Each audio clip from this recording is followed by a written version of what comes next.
Madam Sunanda గారు, ఏంటండి? సన్మానం మీ కోడలికి, మీకు కాదు.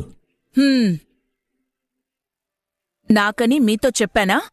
మీరు రెడీ అయిన విధానం చూసి నేనే కన్ఫ్యూజ్ అయ్యానంటే పాపం మిగతా వాళ్ళ పరిస్థితి ఏంటి?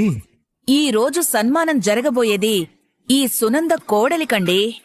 కోడలికి సన్మానం అంటే అత్తగారి ఎలా ఉండాలి? ఇదిగో ఇలా ఉండాలి. చూసారా, మీరే ఒప్పుకున్నారు. అవతల గెస్ట్లొచ్చే టైం అయింది. మనం వెళ్ళి రిసీవ్ చేసుకోవాలి. వెళ్దాం పదండి. ఎస్, ఇది నిజమే. ఇంతకీ ఎవరా గెస్ట్లు? ఏ మినిస్టర్లో అయ్యుంటారు. నేనైతే వివరాలు అడగలేదు. వచ్చేది ఎవరైనా మన హోదాకి తగ్గవాళ్లే వస్తారులేండి. నేను రాను అనేసరికి ఏం చేయలేక లాయరమ్మళ్ళు కూడా వెళ్ళిపోయిర్రు. ఎల్లాలని నాకుంది గాని ఈయన్ని తీసుకురమ్మని బిడ్డ చెప్పింది కదా, అది జరగదని అర్థమైపోయింది. తిట్లు తింటే తింటా, ఇంకో ప్రయత్నం చేస్తా. ఏమయ్యా, లాయరమ్మాళ్ళు కూడా వెళ్ళిపోయిండ్రు. బిడ్డకి సన్మానం జరగనికి కారణమైన నువ్వు తప్ప అందరూ ఎల్లిండ్రయ్యా. ఈ ఇల్లు కట్టెగా రోడ్ నయమే బాబు, కాసేపైనా నీ గోల్ లేకుండాది. ఏమయ్యా, ఆగవయ్యా, అంత ఇసుక్కోవద్దులేవయ్యా, నేనే పోతా. యాడికి? ఏణ్ణే ఉంటే ఉండబట్టలేక నిన్నేదో ఒకటి అంటూనే ఉంటా. మళ్ళా నీకు నాకు లొల్లైతది. అందుకే కాసేపు గుడికి పోయి కూసుంటా.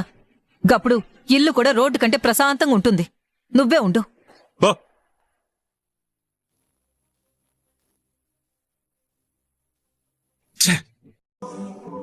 ఏం సింహాద్రి, గతాన్ని గుర్తు చేసుకుంటున్నావా?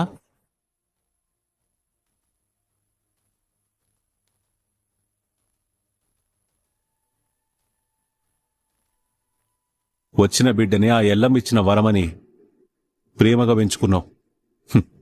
నా లచ్చిందేవని మురిసిపోయినావు, చదివించినావు. ఈరోజు నీ బిడ్డ 10 మంది చేతుల గౌరవం అందుకునే స్థాయికొచ్చింది. ఈ స్థాయికి పోనీకి కారణమైన నువ్వు మాత్రం ఇగో కిడిన దూరంగా ఉన్నావు. ఏందయ్యా, ఏంది నీ బిడ్డ చేసిన తప్పు? లాయరమ్మ కోసం పెళ్లి చేసుకుంది, జరిగిపోయింది. నీ బిడ్డకెవడు బలవంతంగా పెళ్లి చేయలే, తనే చేసుకున్నది. ఇంకా ఎందుకు దాన్నే పట్టుకుని నీ బిడ్డ మీద కోపాన్ని నటిస్తూ దూరం పెడుతున్నావు?